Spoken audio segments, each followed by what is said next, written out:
Here we go. There we go. How do there, guys, and welcome back to Edgar TV. Today, it's another episode of Let's Talk Darts.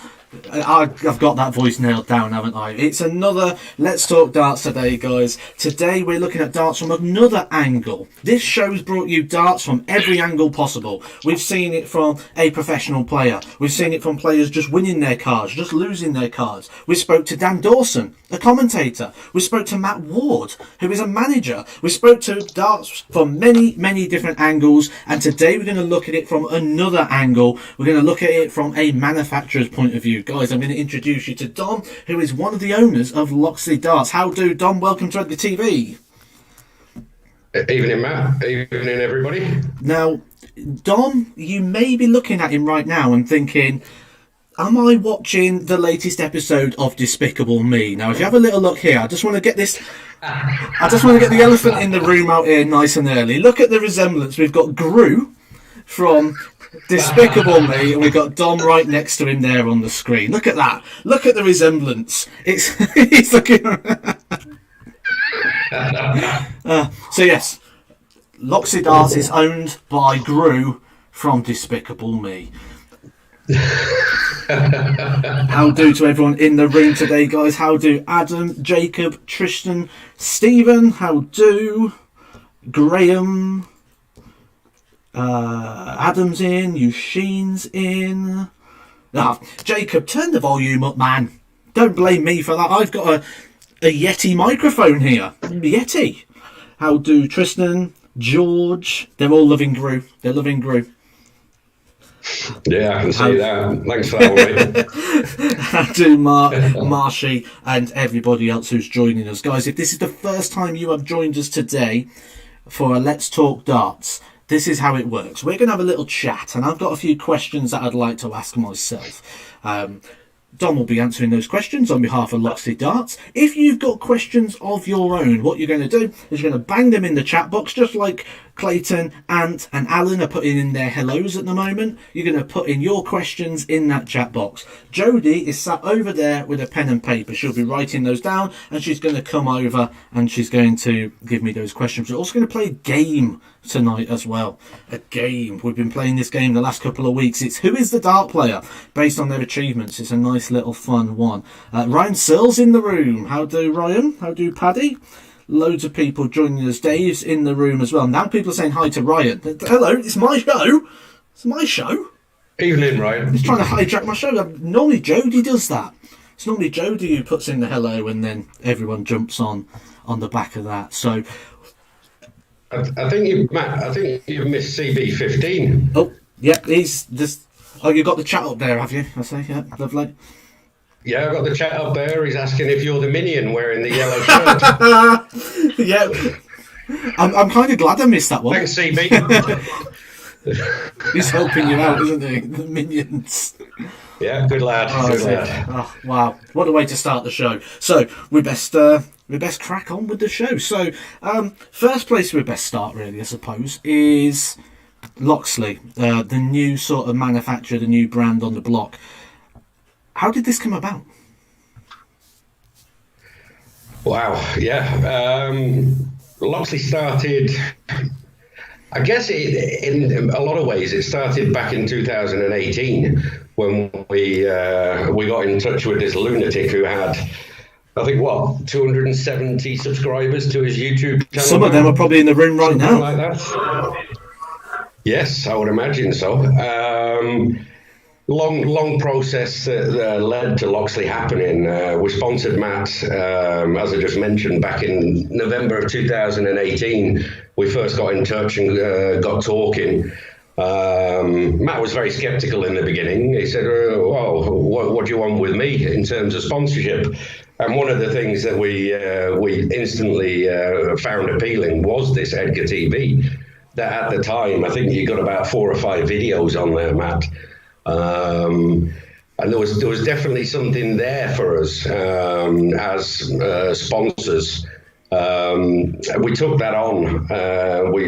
Matt agreed terms to the sponsorship, and we well, I think for the first 7 or 8 months we hadn't even met, and met Matt in Germany at one of the Pro Tour events, and he was rooming with Ryan, as he often does, and got talking to Ryan.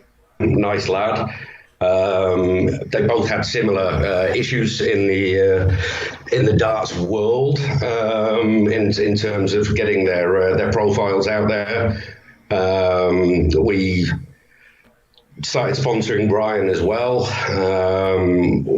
for 2000 the World Championships of 2019, and well, that sort of spiraled out of control. We ended up having 6 players at that World Championships that we sponsored with the company that we had at the time.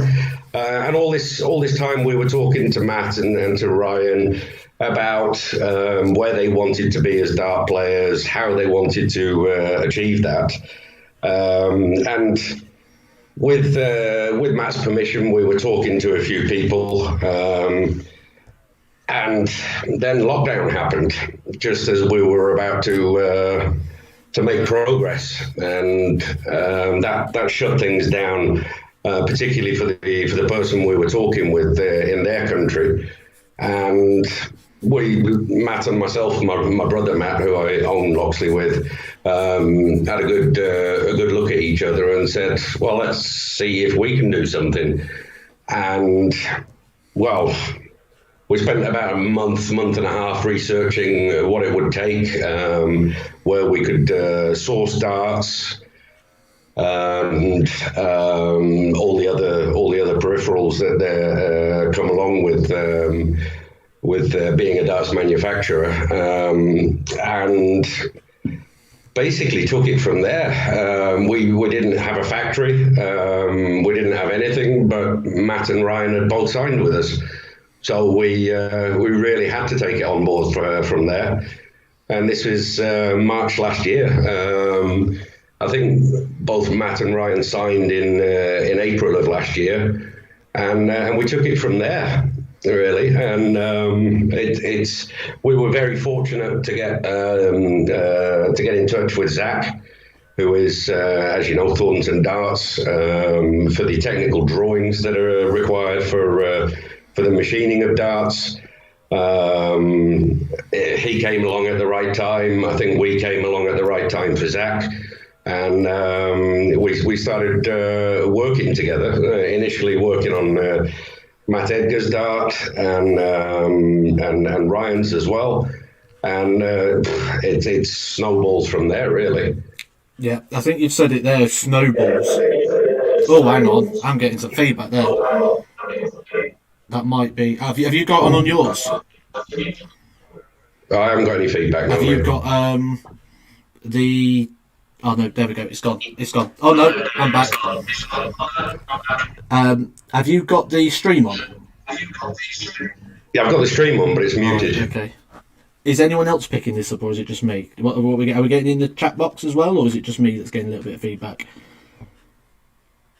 Let's see what the chat say. Looks to just be like it might just be me. It's it's gone anyway now, which is good.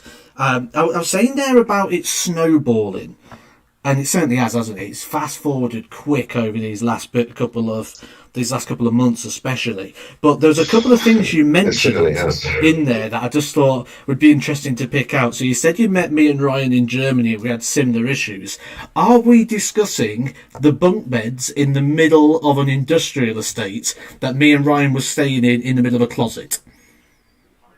I have to admit that was quite a weird moment. I think we were staying in this luxury 4-star hotel in the centre of Hildesheim, and said, Matt, we'll pick you up in the morning, we'll pick you and Ryan up and we'll take you to the venue. Don't worry about getting a taxi or walking around, we'll pick you up. And I'm punching it into the sat-nav, and it's this industrial estate. And thought, all right, fair enough. You know, you often have these hotels in close to a motorway, close to roads and things like that. So we keep going, we're following the sat nav, and honestly, I don't think it could have got bleaker by the meter as it did there. And come to this strange building, which looked like a disused warehouse, and it had this little board on saying hotel. And I thought, oh, here we go. So anyway, we pulled in. There was a garage next door to it. I said to the guys working in the garage, I said, "Is this a hotel?" And they said, "Yeah, all the migrant workers stay here." And I'm like, "Okay, fair enough." And I thought, I better call Matt, see that he hasn't pranked me and sent me completely the wrong way. And lo and behold, him and Ryan looking out of these windows that you can hardly see out of because there's so much grime and grease all over them. And said, "Right, we'll be down in 5." Well, I couldn't believe it. But yes, they were in bunk beds, and I think you had to crawl up the wall to get into the top bunk. It wasn't it wasn't the most spacious of places, that's for sure. The thing was, I don't normally do the bookings, especially abroad, because I'm not very good at that, but Ryan put me in charge for that one, so it's partly Ryan's fault as well for that one. But that'll definitely be Tales of the Tour one day. The other thing is we didn't have towels. We didn't even have towels. We literally had to go into the town, and I ended up with a child's Kermit the Frog throw that I couldn't even get my head through. Yes. Yeah. But fantastic. The life of a professional diver. Oh yeah, these are things you don't get to see on Sky Sports. But there's probably a good reason why as well. That's exactly right. You mentioned as well, lockdown came around. Now, obviously, lockdown slowed down the process of getting Loxley to market. What has lockdown affected, like, the long-term plan, or and then never again? Has it affected the long-term plan, or has it just changed the direction of the plan, and now we're just going in a different direction, and maybe it was a godsend, or how's the lockdown sort of affected? Lockdown brings a lot of issues with it. Everything from sourcing the factory being able to source the tungsten. You got to imagine that most of the tungsten billets are brought in from China, which is pretty much the only country left in the world that mines tungsten. And with lockdown having happened, obviously there aren't as many aeroplanes flying to and from Asia, Europe, the States, all those. So everything's going by boat, and with all this extra cargo going on the ships, it's taken up pretty much every shipping container in the world. There's almost no empty shipping containers anywhere, whether it be in Africa, Asia, Australia, you name it. So the ships are pulling into every harbour they can, and they're taking on as much cargo as they can. Also because the costs have risen 400% per kilogram that is shipped on these ships. And they're pulling in to every harbour, taking on all these containers, basically to make sure that when they go back or when they dock with one of their own company, because a lot of these ships are owned by the big cargo companies, so that they can deliver a container which they will then be able to use again in the future. And it means now that boats are spending anywhere from 30 to 45 days longer on the water between Asia and the UK, which is it's affecting all the brands. Whether it's companies bringing their dartboards across, or the tungsten billets going to the various factories, including our factory. I mean, these are huge delays. There's also massive delays with the postal services, which unfortunately some of our customers have had real issues with, and we try and answer each and every person individually. But for those that haven't, we can only apologise for the delays. You'd be expecting your set of darts to arrive within 2 days within the UK, and sometimes it's taken 2 weeks, 3 weeks just for a simple 160 grams worth of darts in an envelope. to arrive. We had this one guy that he lives on the he lives near Canary Wharf in London, and a package arrived in Hungary from us a week and a half earlier than it did the guy living on near Canary Wharf, which is 120 miles away from where we ship it from. It's insane. It got to this the outskirts of a smaller town in Hungary before it got to London, which is crazy. And it's so random that we can't factor these times into any single delivery. And that goes for deliveries to the customers, but also deliveries to us. We've had problems with the shipping companies from the UK shipping it out to our distribution for the wholesale side of things. So the stuff that we send on to shops. We've had packages lost. We had a couple of hundred sets of Arambini's darts disappear off the face of the earth for, I would say, it must be close to 3 months. And when you're dealing with a company that's just in a startup, these are problems. Fortunately, we are weathering the storm. Doing the best that we can, and it is what it is, really, Matt. And to answer the original question, is it a godsend? Is it a pain? In some ways it's both, because it gives us time to realise the scope of what's happening with this snowball, and to be able to plug into that. Because we're waiting, as opposed to having a constant stream of things happening. So in terms of brand development, in some ways it's a benefit, but at the same time, your customers are their bread and butter at the end of the day. They're the ones buying the product, and if they're having to wait a lot longer, then it's a damn shame, really. This may surprise you, but I actually like spending a bit of time on social media. And some of the places I spend some time, so like on some Facebook groups, Twitter, especially the darts Facebook groups at the moment, they're kind of a bit of a wash with this whole, the price of darts at the moment is going up and going through the roof, and people saying how darts used to be able to buy them for £10 or £20, where now you're looking more 40, 60, 70, and even some that are really high up. You've cited the lockdown and obviously the shipping and the extra costs in terms of that. I'm guessing Brexit's in there. What would you do you put it down to like lots of different things, or is there something at the moment that's sort of driving these costs up at the moment that people just don't see as a consumer?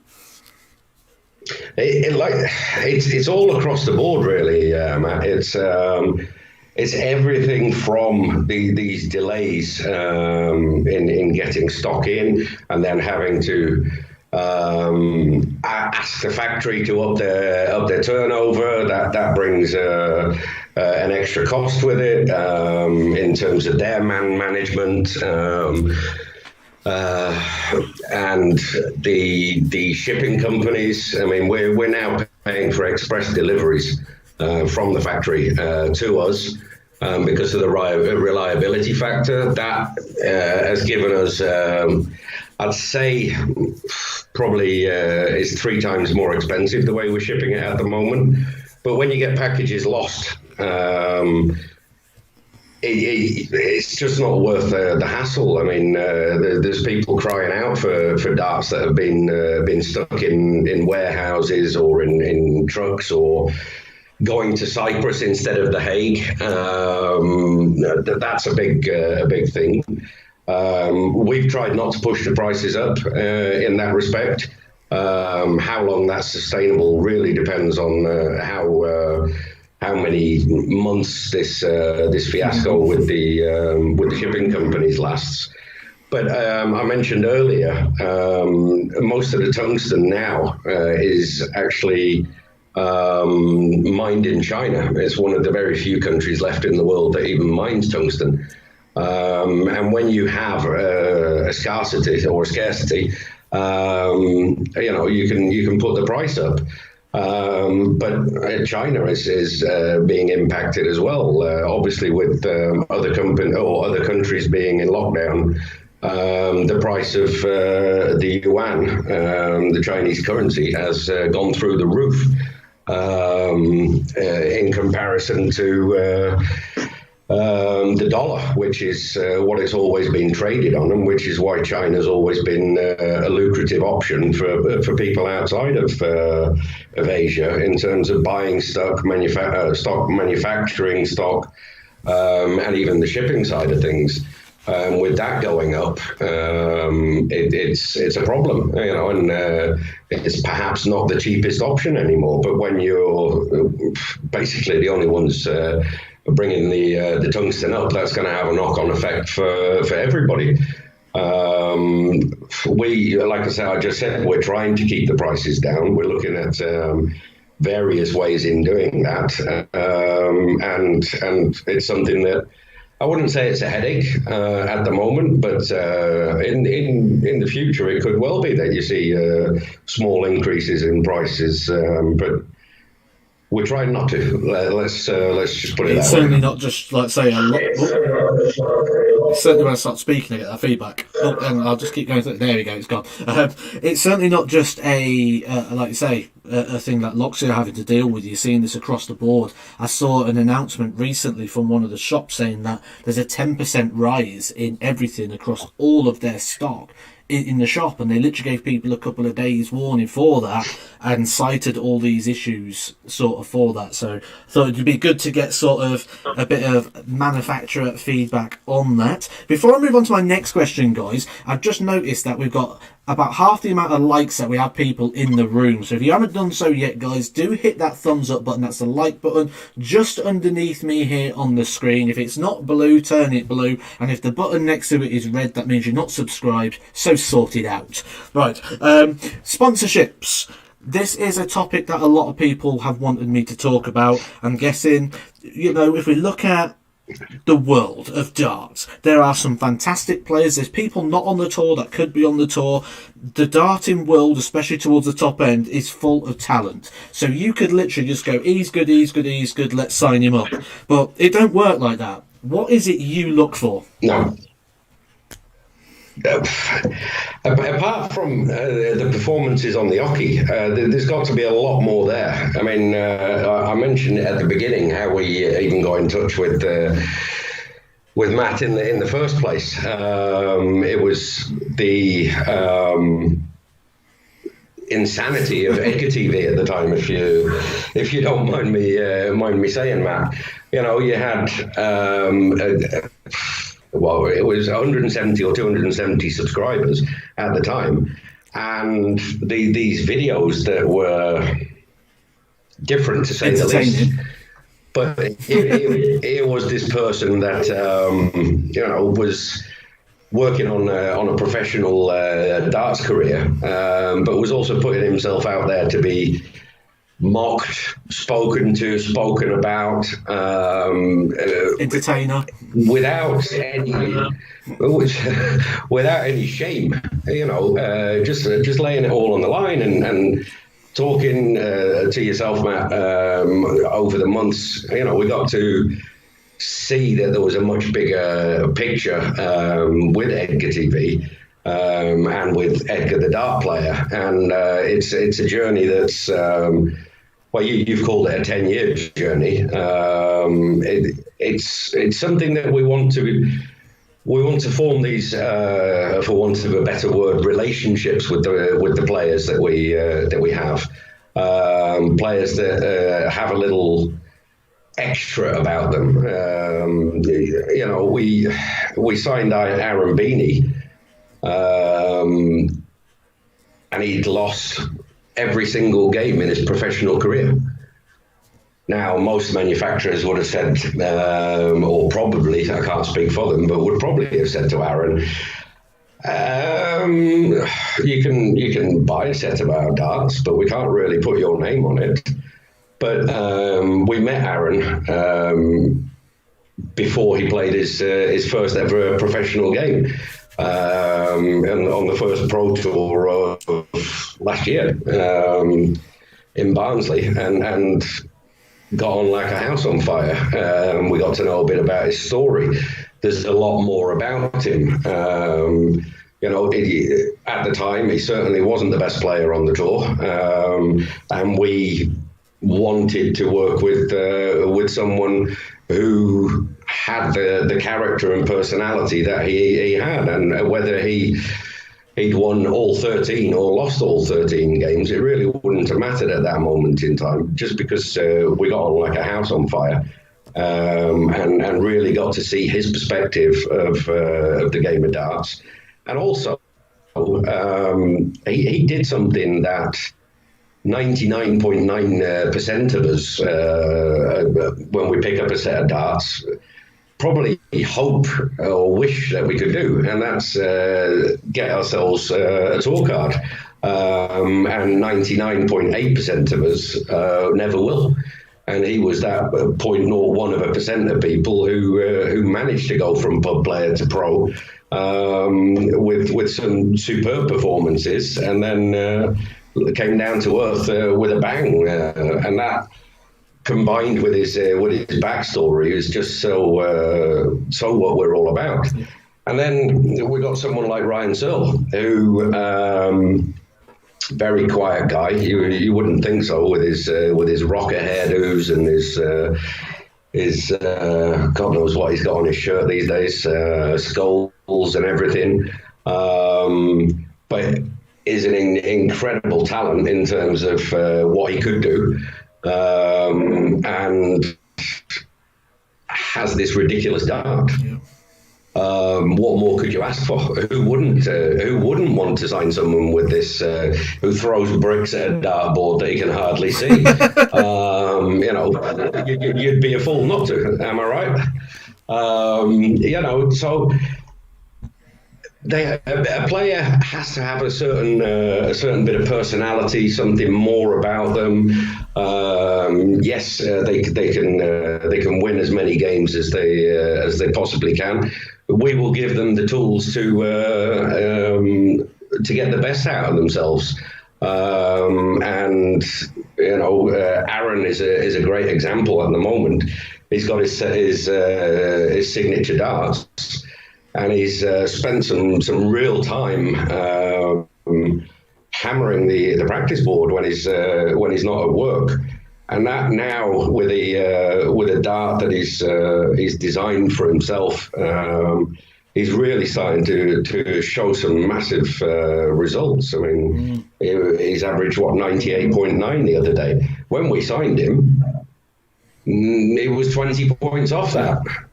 It doesn't have to be the biggest and the best player in the world. If we get on, if we can do something as a company, as a friendship, if you will, and move things forward. We'll certainly have a good chat with you. And no, Mark Yule, I'm not jealous of his hair. Ryan's putting there, he's blushing. Not that he can see that he is, but he's blushing apparently. Yeah, no, Mark Yule's just said I'm jealous of his hair. Well, I'm not. It's quicker to wash mine, believe me. That's one way of putting it. One of the things, when I was at the academy and things, and when I was taking on apprentices, one of my jobs was to actually hire members of staff. Now, when I used to look at apprentices, one of the first things I used to do is I used to read media profiles, and I used to read through the comments that they leave. Now, you've mentioned that social media is one of the things that brought you to me and has brought you to other people in the past. Yeah. When you look at social media, and I'm sort of looking at this as a sort of an eye-opener to some of the people out there, when you look at social media and you look at someone's profile, do you look back at the comments to go, is this person a bit of a clown in terms of either the harassment towards people or to others, or just in the general fact of the stupid comments that they may come out with that may hinder your business? Do you look back through people's history? Yeah. Definitely. You've mentioned a very important factor there. A person, whether it be a dart player or a store manager or you name it, you can have a fantastic career until that one tweet goes out or that one Instagram post goes out, and you've got the whole world against you. Social media is a great tool. It's also a very toxic tool, and how you handle yourself on social media is very important, because if we're going to invest money in you, in terms of the time and effort that goes into developing a dart for you, and there's any risk, when there's a couple of hundred sets of your darts that have been sold, of you dropping a horrific social media post out there that's going to shock half the world, you're probably not going to stand much chance of getting a deal with us, I'm afraid. And this is what I wanted to bring this up for as well, for people to have a little look at and think about how they present themselves, because I've got a lot of dart players that follow this channel, a lot of people that come on here, and they mention quite a lot about what to look for. I'll give you another story that's very similar to like what you're saying there about looking back and looking through those sort of posts. I look through posts quite a lot, and I had a guy literally 2 days ago message me about donating something to his charitable cause. And I thought I'll just have a look back through, see what work he's done with other charities in there. And in his recent tweets, there was a comment slagging me off. Yeah. And I'm just like, and now you're coming to ask me for something, and instantly it meant I weren't going to do that.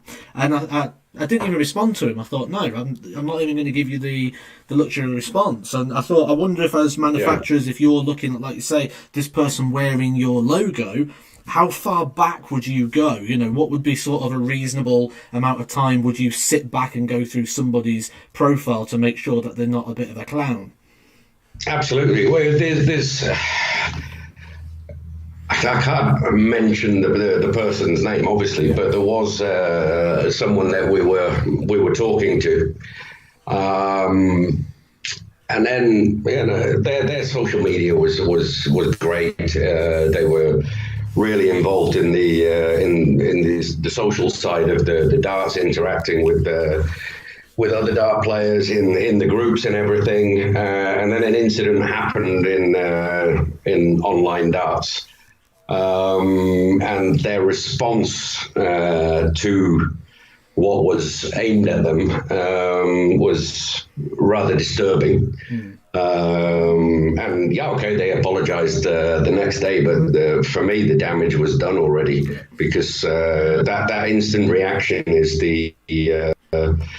is often bubbling under the surface at all times, if that makes any sense. Well, the second you put something on social media, it's available for screenshotting, it's available for all this sort of stuff, and you don't know who's got a copy of that, and that's, again, just something to be careful of. You've heard it from myself and manufacturer guys. If you are a young player, or even if you're not a young player and you use social media, use it wisely, because you've just heard there, if you're not careful with it, you could have put something out 2 years ago that might come back to cost you a sponsorship deal this year. So just always think and be responsible with those tweets or those messages. Right, what we're going to do, before we get into your questions, guys, and before Jody brings over the first row of those, we're going to play a game that I still haven't got a name for yet, so I'm going to call it Wiki Darts. And what we're going to do is I'm going to give you a list of achievements of a dart player. What you're going to do, Dom's going to be on the screen here, and he is going to try and guess who the dart player is based on the achievements of said player. You guys can play along. If you think you know who it is, bang it in the chat box. In fact, actually, Dom, take the chat box down. You can't watch the chat box because it might give you a clue. So go on then. Bang it in the chat box, guys, if you think you know the answer. So I'm going to give you the achievements. The only achievement I give you a date for is the World Championship. The rest of them do not have dates. Right. So This player reached the last 16 of the PDC World Championships in the year 2020. So that's their best run. It was in 2020, so a year ago, they reached the last 16. They are a World Match Play semi-finalist, a quarter-finalist at the World Grand Prix. They have played at the Grand Slam once, but did not get out of their group.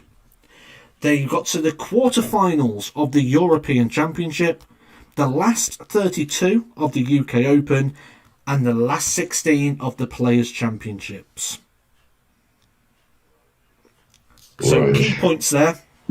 And this Match is- play semi-final, Yeah. quarter-finals at the Euros and the Grand Prix, and a recent World Championship run to the last 16.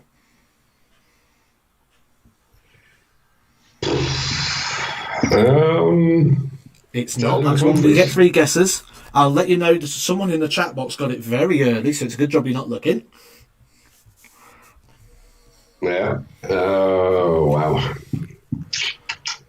In Last 16 in 2020, the so world. very recently.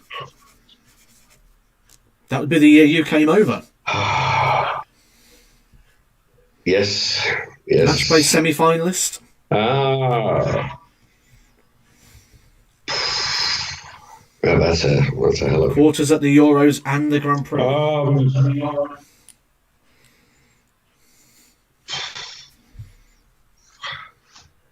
I honestly couldn't think. Is that giving up? If it's not Luke, and Ryan's not been in the match play, and he didn't make the last 16, did he? Yes, he did.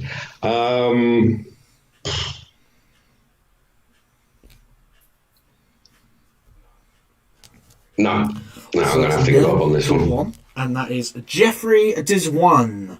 Guys, if you put Jeffrey Deswan, congratulations. You are correct. I should know that one. You should, yeah. I thought you'd get that. I thought I'd start you nice and easy. If you didn't get I've played that, him enough times this summer.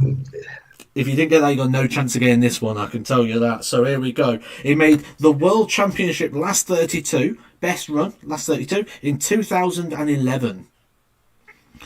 He reached the last 16 of the World Match Play, the last 16 of the Grand Prix, the last 64 in the UK Open, and the last 16 in the Players' Championship finals.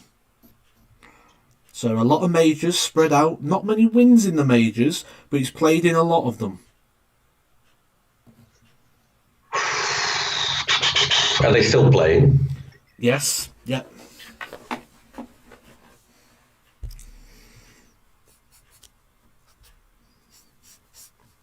So quite a bit of TV time there. It's not Steve Beaton. It's not Steve, but Steve Beaton's won the World Championship. Yeah, well, I thought you meant all in the same year. No, this is his career bests. I'll give you the career bests. It's not Wayne Jones, It's is not it? Wayne Jones, no. You've got one guess left. I'm just checking the chat, and I haven't seen the correct answer yet, guys. So if you're in the chat, you have not got the correct answer as of yet.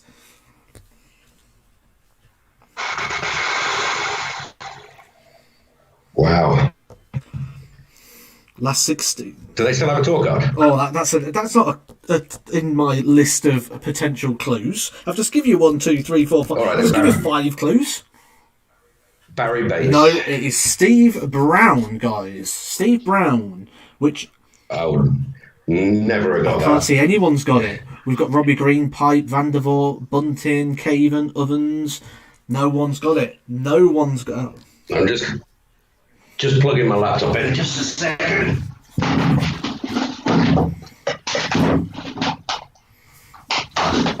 All right. Sorry about that. Didn't bother doing it quietly. Just bash it around a bit. You know me.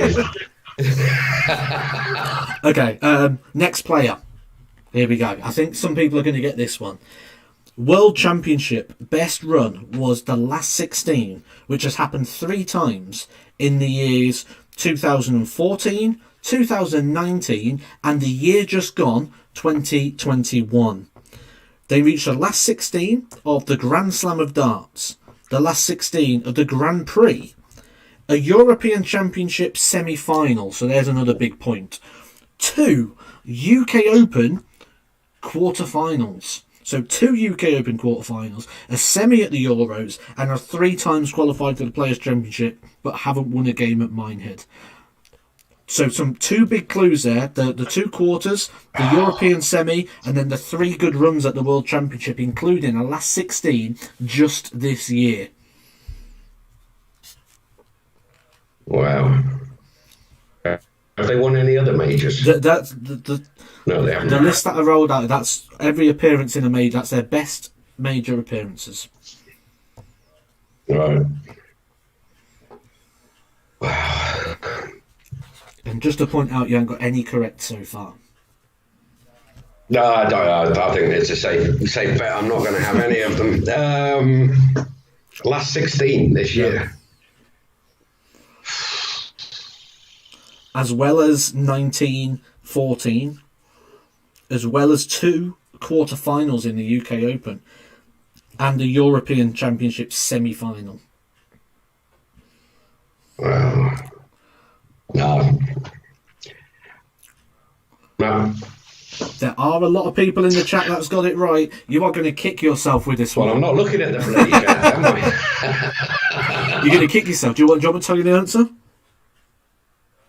Oh, it's not won a game at Minehead. No, not in the Players' Championships, but has got 2 UK Open quarter-finalists. Right. Ryan Searle knows who it is. So it was, who beat Ryan? It's not Bunting, is it? It's not. But Ryan's got it right.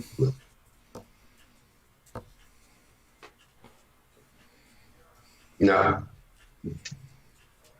Oh, wait a second. 2014. He made the last 16 of the Worlds. That's so 14, 19, and 21. Yeah. Is that Big Dev? It is. It's Devon Peterson. Anyone who guessed Devon Peterson, guys, congratulations, you are correct. Devon Peterson, last 16 in 2014, 19 and 21. The UK Open 2 quarterfinals was good clues there, and the European semi. So we've got one more one to go. Now this one spanned out. I'll give you an early clue. The dates behind these achievements are stretched across some serious years. This player had more longevity than anyone really gave him credit for. However, the best he did at the World Championship was he had 1 run to the last 16 in 2016. He got to the World Match Play, last 16. 7 times appeared in the World Grand Prix, but didn't win a game going out in the last 32. Desert Classic, which, you know, tells you sort of the longevity. A 2-time UK Open quarter-finalist and a Players' Championship quarter-finalist. It's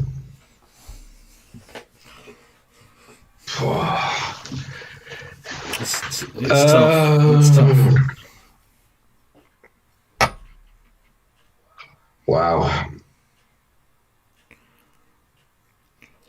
And what years did you mention? Only the World Championship one we mentioned. So that's 2016 was the last 16 of the Worlds. Now, just to let you know, guys, there's a couple of people guessing that Steve Beaton. The stats I've gave you are the best that they have achieved in their careers. So obviously Steve Beaton won a World Championship, so it can't be Steve Beaton. Last 16 at the Worlds is the best they ever achieved, which was in 2016. Wayne Mardle got to the semis, for those that are guessing Wayne Mardle. Wes Newton? It's not. Wow. It's the right sort of era, I think, though, of like, you're thinking down the right roads. Andy Jenkins? No, but again, I think, yeah, you're in the right ballpark. Yeah.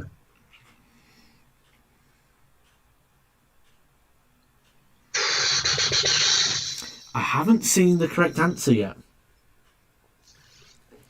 It's got to be someone around then, hasn't it? Oh, no, I have. I tell a lie. There is somebody has got the correct answer in the chat box.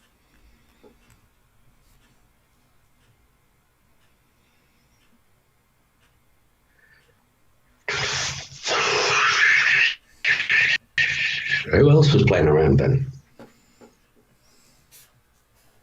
Jamie Caven? It's Jamie Caven, yeah. Yeah. Jamie Caven is the correct answer. Osty got it right. He's the only one. I just saw Sean Evans get it in there. That would come in time. Jamie Caven, last 16 of the World Championship. Played in a lot of majors. Did quite well on that. So, guys, that is my thing going through. So we're going to move over now to your questions. The questions you've been putting in the chat box throughout this time while I've just been waffling a load of nonsense, really. But that's what Let's Talk Darts is about. We just talk darts, don't we? It says it in the title. I'm just waiting for Jodie to bring it over now. She's going to be bringing over the questions which you guys have been asking. Keep the questions coming because you never know, we might get a few more crammed in at the end. Here we go. So Danny Fozzie 123 has flat out just come out and goes, Dom, what is your role? What is your role within Loxley? Right. Well, I'm as I mentioned, I own Loxley Darts with my brother, and I pretty much take care of the business side of things, and dealing with most of the shops, most of the distributors that want to be in touch, and most of the ordering from the factories. And my brother Matt is the wacky side of the business in terms of coming up with these designs for the darts that he talks to Zach about, and Zach sees if he can make any technical sense out of what Matt's done. So yeah, I'm primarily the one that talks to the shops and does all the admin and deals with the financials and everything. Which I've got to say, that's one of the things I was a terrible judge of character on, in the fact that I thought you was the wacky one and Matt was the sensible one. Yeah. And then when I had the chat with Matt and he's like, I've got a really good idea for your YouTube channel. We're going to make a movie. We're going to call it call it Attack of the Killer Dartboards. And I'm like, what? Yeah. And he's like, right, what we need, because we need some dartboards, a big hill, a German, and some tomato ketchup. And I'm like, please don't. Just... this is a guy who's had some very serious, high-profile business careers.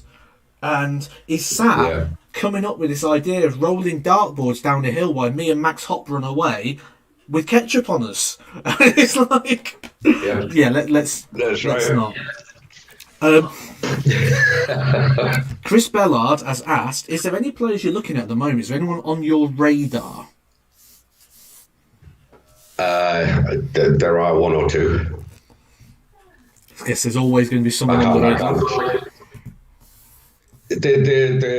There are a couple of players that I would love to sign, but obviously they're with other manufacturers, and as such we wouldn't speak to them, unfortunately.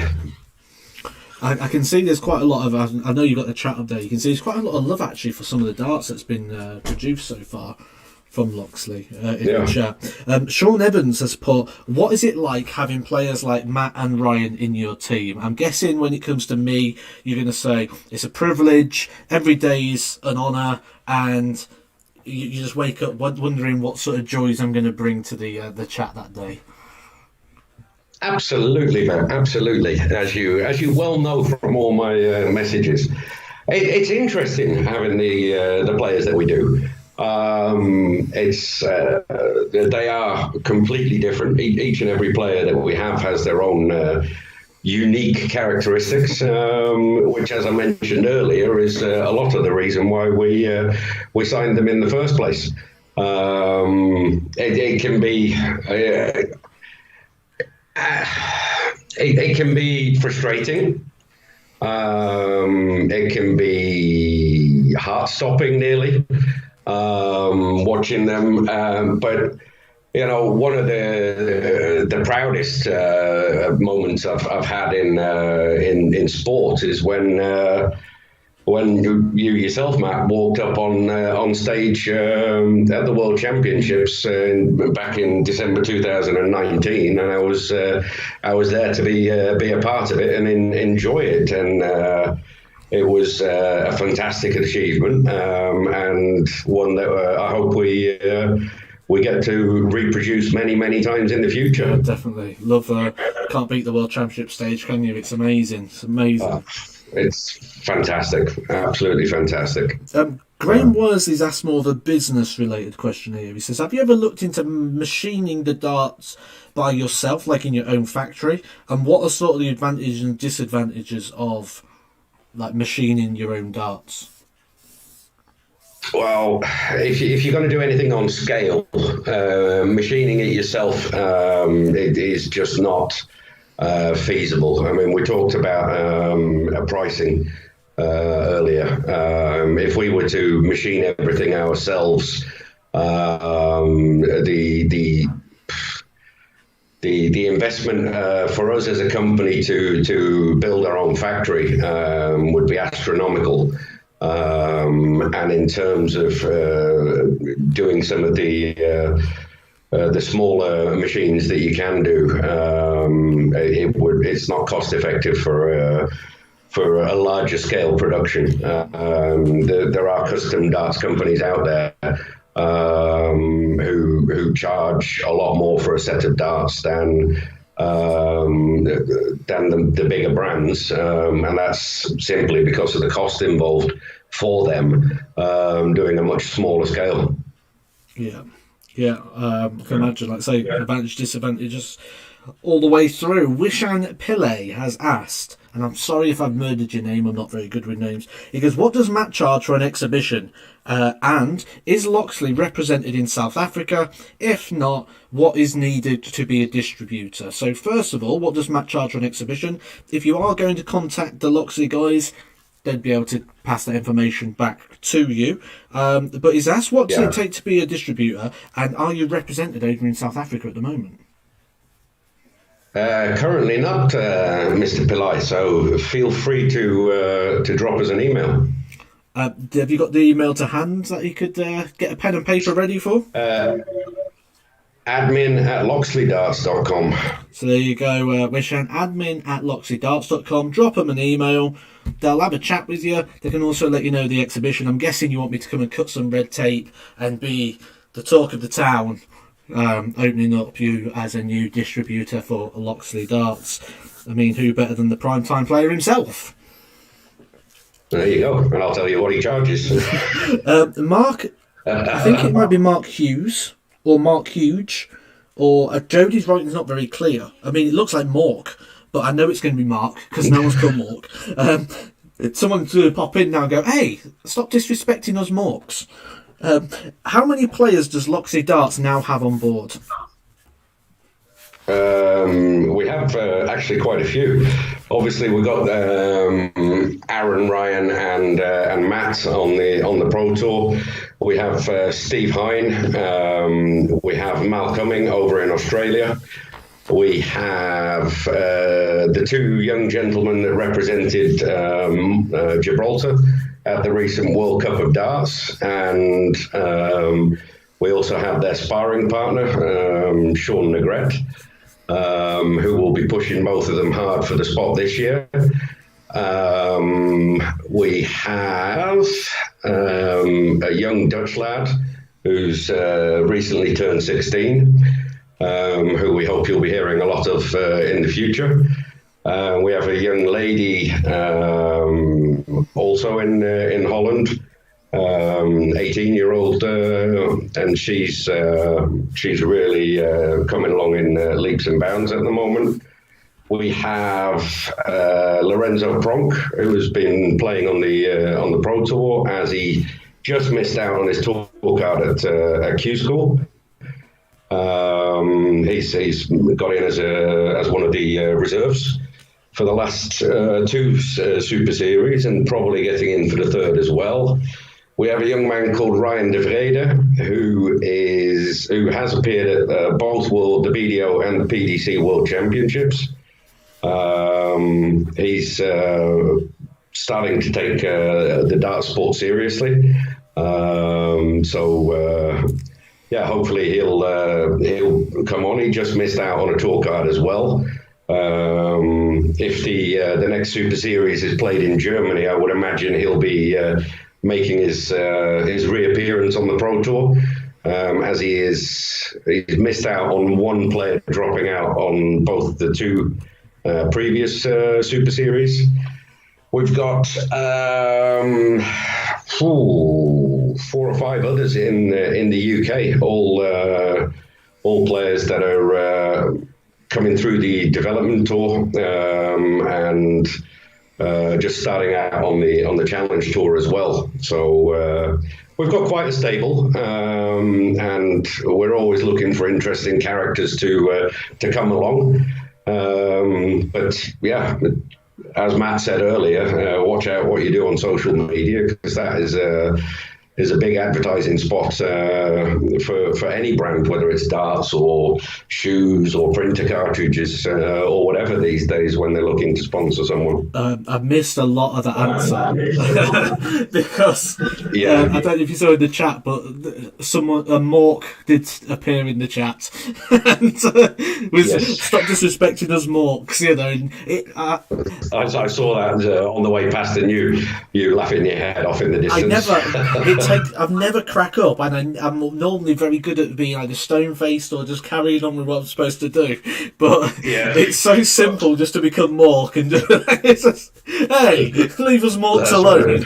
Right. That's brilliant. Love it. I don't know if you saw there as well. Wishan put a thing in there. He said he's going to contact you from South Africa about that, and that he wants Edgar versus Devin Peterson. That sounds like an entertaining match for sure. Have you ever played him? Oh, I played him about 92 times, and I think I beat him 91 of them. So got a very good record against Devon. So, and I'm sure we can have a really good sort of a verbal jibing going into that game. That will also drum up a little bit of interest in there. Martin Thompson has said, what are the future plans for Loxley in terms of products? Have you looked into Loxley shirts, dartboards, surrounds, etc.? There is certainly a lot happening. I mentioned earlier a snowball. This has all gone a lot quicker than we ever imagined it would have done when we started out. Obviously, the delays that have come in recent times have meant that priorities have been on the products that we have at the moment. We are working on a number of other products, but do not expect to see a dartboard with Loxley on it ever, or certainly in the next 5 or 10 years, because if we did that, we would want to come up with something new and something that is hopefully going to be an improvement on what is out there. And at the moment, there are some fantastic products out there, and getting a foot or even a toe into that market is not something that we can consider at the moment. And if we ever do, there's a lot of dartboards out there, isn't there? And there's a lot that get some really bad press. So I can understand that one being definitely one to avoid.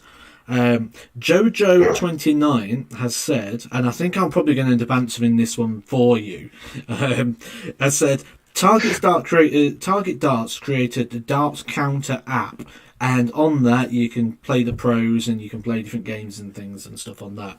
Is this something you're looking for? Now, I'll probably answer this on the fact that when it comes down to sort of the more technical or the coaching side, I'm sort of kind of someone you speak to about that, and I'm not a fan of these apps. I think a lot of them are garbage. Not saying any individual ones are, but certain ones are absolute rubbish.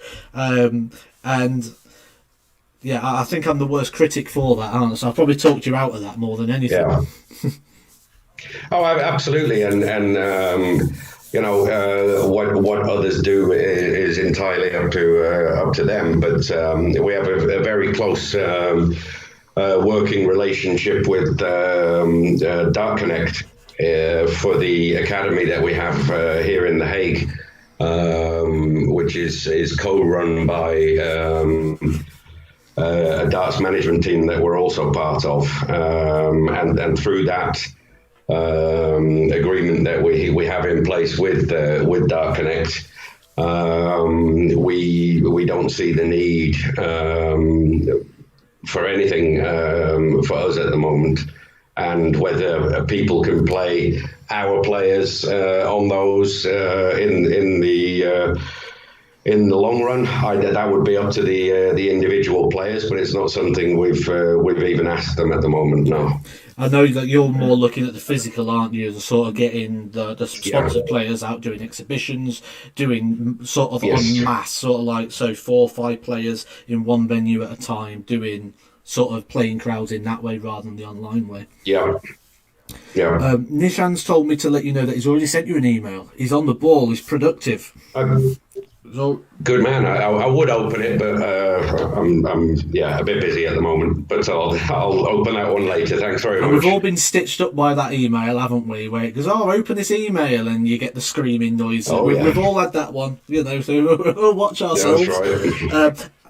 Adam Hinchcliffe and Ryan Searle have both asked the same question. They've said, who is your favourite Loxley player? Now, don't give me the typical dad answer here and say, I don't have a favourite.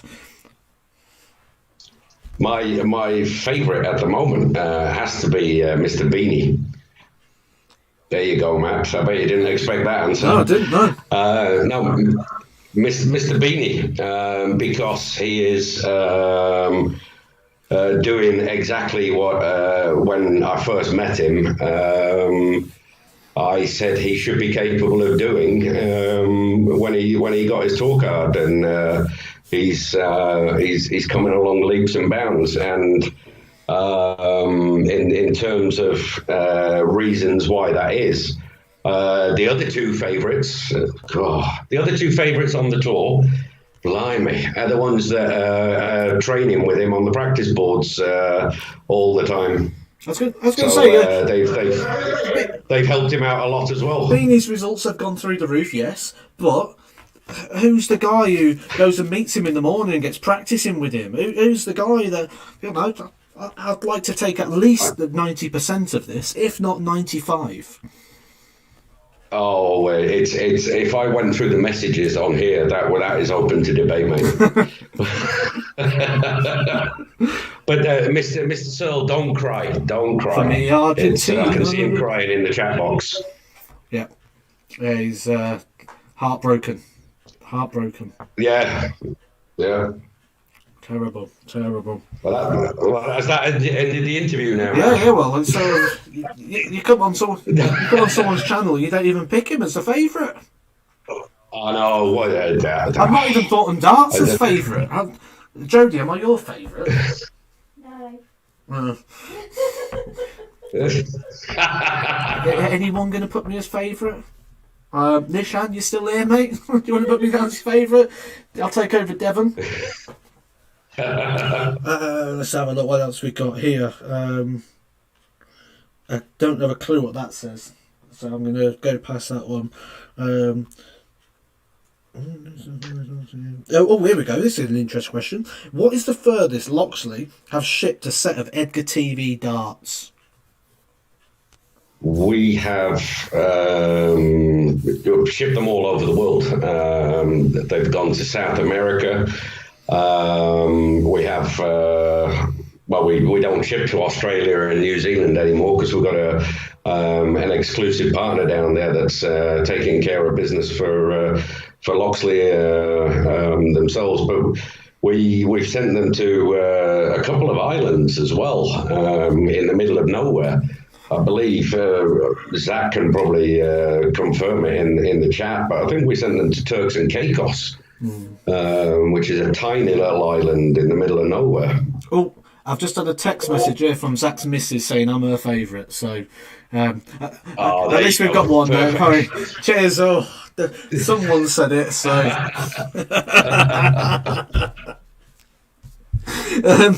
Doing those wind-up jokes. Yes. Yes. Mark Yule has said, what are your thoughts on the Modus League, and do you use this as a potential scouting for talent?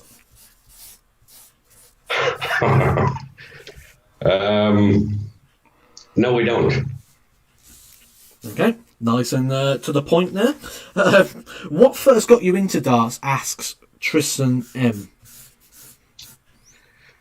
Wow, that's a long time ago. Matt and myself, I think we'd probably be about 7 and 9. Got aboard at Christmas, and we would throw darts for months on end, and then the cricket season would start, and we'd be out playing cricket all summer. And then as soon as the cricket stopped, we'd be back. Throwing a dart at the board, and then we stopped playing for many years, but I've always watched it. It's for me particularly, it's one of the most incredible events to watch. I must admit, I prefer it when there's a crowd there. It adds something to the televised viewing. I see it in the players as well. They seem to appreciate the crowds more and more when they're there. But it's a fantastic spectacle, and when you consider the skill that is required to play a game of darts, how can you not be enthusiastic about it? Totally off topic here. CB, you are correct. Zach's mum does have a crush on me. That's actually a genuinely true one. Apparently, she bangs on about me all the time. I've seen the discussions between the two of you. I can concur. You've seen a lot of discussions. I mean, like I have the one that you missed actually, and the one I've got to explain 2 stories that came in the chat. The group chat the other day. I'll explain one of them when we go off air. I'll put one of them in now. Joe, yes. Have you got any other questions down there by to do this? Yeah, hang on. Right, Joe's going to switch question over. I'll tell you this one. So Ryan, as you know, it takes a lot to get Ryan angry. He's a very sort of chilled sort of guy. So yeah, we went to KFC. In fact, I can give you 2 stories. I can give you 2. They're brilliant. We went to KFC, And the back. and he's there's this guy in there, a trainee. He was a trainee, so he was very, very patient with him. The woman who was training him wasn't very patient and wasn't very helpful to him. She was just like if he did something, like, it was over, and then she'd be like, "Open your eyes!" And it's like, you haven't shown him what to do. Shouldn't you come over and show him what to do? So we actually felt a bit sorry for the guy until Ryan opened his gravy, and it was only beans, weren't it? Now, I have not seen anyone get so angry over beans in my life. He was literally like, you could see the venom on his face. He was fuming. He was fuming over these beans. So it weren't really anything like even serious, but that's what Aaron Beanie put in the chat, because I've never seen Ryan so angry in my life. And it was over because he got beans instead of gravy. Another really good one, which I'm going to do a video on this because it was so funny. It's probably one of them you have to be there moments. But it was in KFC in Bolton. There's a bit of a KFC theme, isn't there? It was in KFC in Bolton, and Ryan's gone up before me, and he's got his box and his sides and everything, and his drink, and they just put it on the counter, and they go, "Sorry, we've got no bags." So Ryan's got like 2 or 3 boxes balancing on top of each other. And in the other hand, he's got his drink, and he's walking across the car park. I went up after him, and they handed me a bag.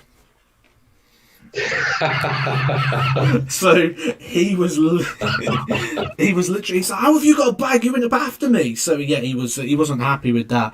It's Sophie, his missus in the chat. She concurs that beans won't be happy with the gravy makes a KFC. So I get that. I get that. So yeah, beans. He had beans and he didn't get a bag. So he's not had good experiences at KFC recently.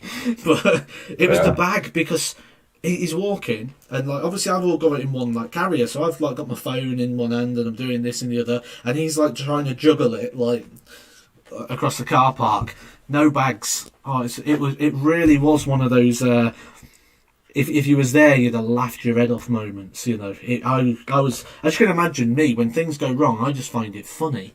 So I was giggling away, and yeah, it seems like KFC is a bit of a trigger for Ryan and his anger. So keep him out of KFC.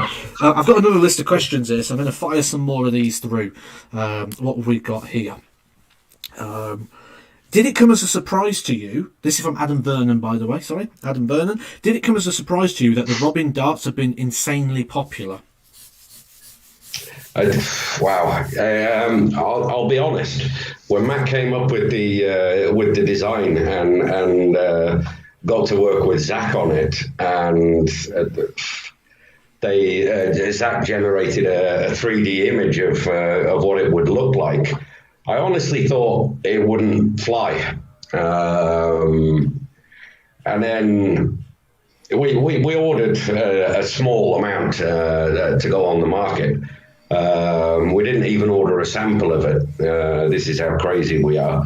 Because I didn't think it would fly. Matt and Zach were convinced it would be brilliant.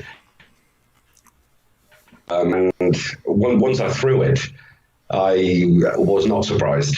It's bizarre. The fact that it's taken off like it has is fantastic in one respect. Very troublesome in terms of the manufacturing side of things, because believe it or not, the 21-gram Robin uses the same billet size as Mr. Searle's heavy metal dart. Wow. Which, yes, is a very unique size of billet that not a lot of people use to the scale that we're using at the moment. When you've got Ryan and the Robin both using the same size. Andrew Stocks has said, do you have any idea when Ryan Searle's darts might be back in stock again? Yes, very soon. Very soon, cool. The Mark Hayes has said, who is your player to watch this year?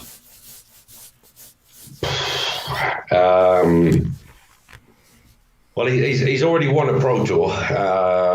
It's Callan Ritz. Yeah. He's playing well, isn't he? Callan Ritz. Yeah, he's. But you know, Matt, I've said this for 2 years. Callan is an incredible talent. Yeah, definitely. He's an enigma, isn't he? Love Darts has put, who is better at playing darts? Is it Dom or is it Matt?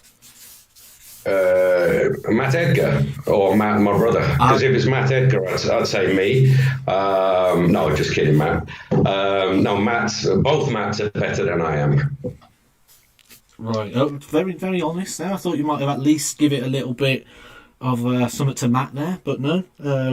No. Dave Vlemnix has said, when are we going to see Loxley shirts, polos, or even darts cases? Both we are receiving samples of this week. So if the samples are up to standard, very, very soon. Well, I say very soon, obviously bearing in mind production and shipping times. Yeah. We have a regular question on Let's Talk Darts. This is episode 6, and this question's come up for the 6th time. So, celebrity crush. Well, there can only be one, really, and that's Scarlett Johansson. Okay, let's go to the Google. Scarlett Johansson. Oh yeah, I know that one. Let's have a look. She was in Avengers. Yeah. Do you know what? I don't think I've agreed with anybody yet. Fair enough. And I'm not liking this one either. And I think it's the clavicle bone sticking out quite a bit. I'm not keen on the clavicle bone. I know there's going to be a couple of people like, really? Only you could come out with that. I can't remember who asked this question, but I saw it in here. And someone put, would you ever consider signing a non-darts player, such as a YouTube personality or like a referee, commentator, radio host, etc., etc.? They're there will be an interesting signing in the next 5 or 6 months' time. I can't mention the person's name though. Right. Okay. And cool. they aren't involved in darts in any way at the moment. Nice. That's a little kind of bit of a teaser there. I'm going to say an exclusive, but we'll call it a teaser. Bit of teasy there. Yeah. CB15 has said, when will Loxley... What, really? That's what he said. When will Loxley sign Jodie? You've always got to get yourself in here, haven't you? Every week you put a question in here about you. Yeah, but that's what they asked. So Yeah, but you're meant to filter them out so that we get the good questions coming through. Well, I remember a ladies' series being run by the PDC that a certain young lady was going to play in, along with Jack's partner, I believe. And they never did. It was a missed opportunity. There'll be another one that we're in series, I guarantee you that. So, Well, will the option still be there? We'll have to see. Charlie the Boss Gray has said, how far do you think Loxley is going to go, like, in the years to come? Like, where do you see Loxley being in terms of the world of darts? Well, we've only just started, and we had no idea it would be where it is at the moment. Where we would like it to be in the future changes quite rapidly based on how it's again snowballing at the moment. But we are here to stay, and yeah, we're not going anywhere anytime soon. Let's put it that way. If that answers the question, I don't know, but it's been hard to fathom how quickly things have been going as it is. I'll answer it for you because I know what both Matt and Dom are like. They'll be shooting for the stars. They'll be aiming for the top, and if they get second, they'll take it. But they're going for top. That's the sort of people. He's been a bit modest here. He's going for number one. I can tell you that they'll be going for number one. So I think the last question, that'd be a really good way to finish this, is who is your favourite darts YouTuber that also has a tour card in the top 64 in the world? In the top 64 in the world? Yeah. What YouTube channel is your favourite, owned by a player in the top 64 in the world? Well, I know Devon's got one, hasn't he? But he hasn't been putting many films out recently. No, not for a long time. Yeah, I think it'd have to be Edgar TV then, wouldn't it? Hey, I've won one thing. Well, actually, I didn't. That Mrs. also messaged earlier, didn't she? So we'll call it two. We'll call it two. although it's normally more like three when she messages, but you know, that just can't. I apologise. Guys. I don't apologise to Zach. I mean every word. It's to everyone who's got to listen in on this. This is what that chat's like, actually. That group chat, just good fun. We just really, we all really enjoy what we do, and I hope that comes across. I hope it's come across tonight as well, that we are just, like I say, really just enjoying what we do, whether it's as manufacturers, players, managers, sponsors, whatever our role is. We're just having a great time, aren't we? It's absolutely good fun. Absolutely. So I hope you guys have enjoyed having Dom on tonight, and you got some good questions in there. If you haven't caught this, watch it back, watch it all again. Just keep watching it, just because it's great. You know, put the likes on it, get the subscribe on. If you really enjoyed this, share it. We'll be back either next week or the week after for episode 6. I've got some good more guests lined up as well. And don't forget, let me just show you this one more time. If you missed it earlier on, note the resemblance there on your screen. Grew Loxley Darts. So, need I say any more? Like I say, guys, thanks for joining us this evening. Thanks for joining us as well, Dom. And you're welcome. Thanks for having me. I'm sure we'll catch you all soon, guys, for some more Edgar TV. Cheers.